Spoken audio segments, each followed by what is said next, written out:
Es inoportuno cuando personas defienden, por ejemplo, el regreso a la dictadura, que es algo inconcebible. Para mejorar la democracia tenemos que cumplir esas promesas. Y una de las promesas básicas es que todas las personas son iguales delante de la ley. Y muchas veces, cuando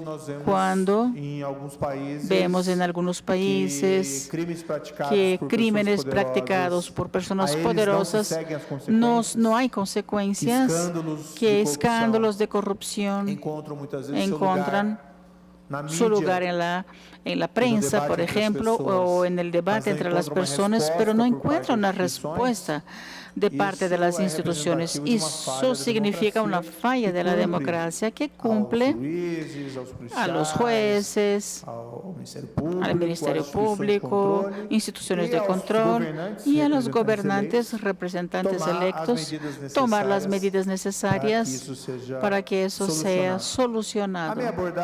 Mi abordaje fue más direccionada a la cuestión judicial, a la aplicación de la ley en los procesos judiciales, pero la corrupción necesita de un abordaje más amplio. Se necesitan leyes que reduzcan los incentivos de oportunidades a la corrupción. Como una ilustración, en Brasil, no raramente, cuando puedo, hago una manifestación pública. Una de las cosas que destaco, una de las raíces de los crímenes de la Petrobras fue dar cargos a partidos políticos y de parte de agentes políticos, indicando directores de una empresa estatal con el objetivo de que esa persona recaudara recursos de los partidos políticos. El objetivo de la empresa estatal es suplir la idea creadora, como la misma Petrobras, suplir la deficiencia de Brasil en la explotación de aceite y gas, y no servir como aparato de poder a partidos políticos. Se puede avanzar mucho en procesos judiciales, pero con reformas más generales que reduzcan esos incentivos de oportunidades a la práctica de corrupción. Eso es el papel fundamental que es del gobierno y de los órganos legislativos, porque los judiciarios solo cuidan del aspecto patológico del problema de la corrupción. La respuesta siempre será limitada. El ideal es que no exista la oportunidad siquiera de la práctica de ese tipo de crimen. Con relación a las cuestiones colocadas por el ilustre senador, es muy difícil para mí dar sugerencias específicas aquí en México, porque no conozco la realidad mexicana y cualquier afirmación mía podría ser temeraria. Muchas veces es difícil, incluso no estando dentro del contexto del país, entender sus problemas, los problemas que el país vive. Pero, hablando de la experiencia brasileña, algo que fue fundamental para que esas investigaciones fueran bien sucedidas fue la creación, tanto en el ámbito de la Policía Federal como del Ministerio Público Federal, de Fuerzas Tareas. Básicamente, en vez de que el caso fuera tratado por un procurador federal, había un equipo de más de una decena de procuradores federales con atribución exclusiva de cuidar solamente de esta investigación. De la misma manera, en el área policial, en vez de tener un delegado de la Policía Federal y algunos agentes cuidando la investigación, lo que teníamos era un grupo de delegados con un número considerable de agentes de investigación y también con atribución exclusiva de cuidar de esos casos. La ley debe de ser igual para todos. La justicia debe ser aplicada en todos los casos de crimen, pero es posible en un universo de procesos judiciales identificar procesos que merecen una atención especial por su complejidad y por la gravedad de los crímenes practicados. No se puede pensar que un proceso de un carterista tiene la misma importancia de un proceso que involucra un ejecutivo de una estatal que se apropió de millones de dólares. Es relevante que haya un foco de esas unidades encima de esos casos mayores. Si eso se hace a través de la creación previa de un órgano especializado o se aprovecha estructuras existentes para que se especialicen en cada caso, es algo que depende de cada país específicamente.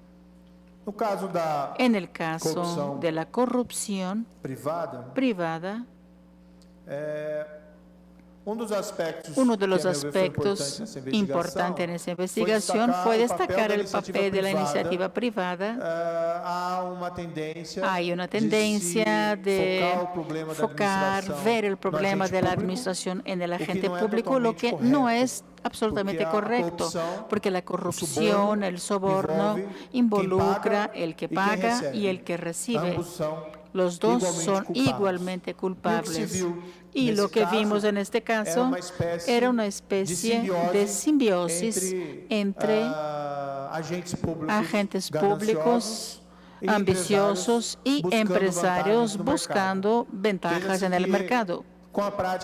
Con la práctica de esos crímenes, los perjudicados no eran exclusivamente los cofres públicos, pero el sector privado, que era privado de competir en las licitaciones con una posición de igualdad con las empresas que hacían parte del esquema criminal. Es importante destacar que el sector privado tiene condiciones, no por sí solas, digamos, pero tiene un papel muy importante para la reducción de la corrupción en cualquier contexto. La adopción de programas de compliance verdaderos, serios, la política de decir no, la práctica de la corrupción. Las asociaciones empresariales pueden promover políticas entre sus miembros para decir no a la corrupción. Me gusta mencionar un ejemplo que es un contexto un poco distinto, pero existen algunas asociaciones de empresas en Italia, específicamente en Sicilia, que tienen como algo de como la recusa del pago del dinero de la mafia. Es más una extorsión, pero hay entidades empresariales que se organizan en Sicilia, donde la mafia es muy fuerte, y tienen como objetivo la propuesta de no pagar propina. O el dinero de la mafia, el piso. Una asociación muy interesante llamada Dio Piso está en la internet y tiene un sello de calidad empresarial. Y el objetivo es: yo me rehúso a pagar piso, cuota a la mafia. No voy a ceder a la extorsión.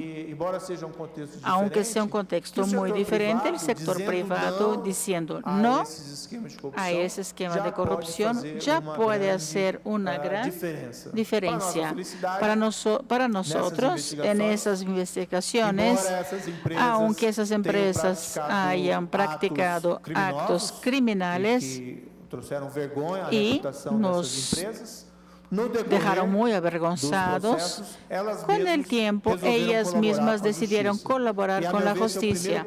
Y ese es el primer paso para la rendición de estas entidades empresariales y su oportunidad de hacer algo bueno, pero también recuperar su reputación Claro, la corrupción, los actos criminales son una vergüenza, pero más vergonzoso es no reconocer los errores y persistir en la actividad criminal. Con esa perspectiva, esas empresas brasileñas, en que tienen un pasado negativo, merecen elogios por el cambio de comportamiento posterior.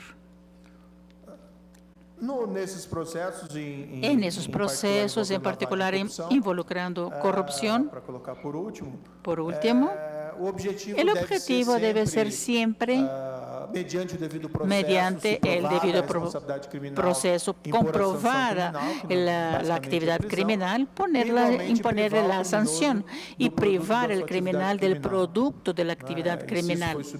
Y si eso fue sometido a algún... tenemos que descubrir los hechos y recuperar el dinero para el erario público.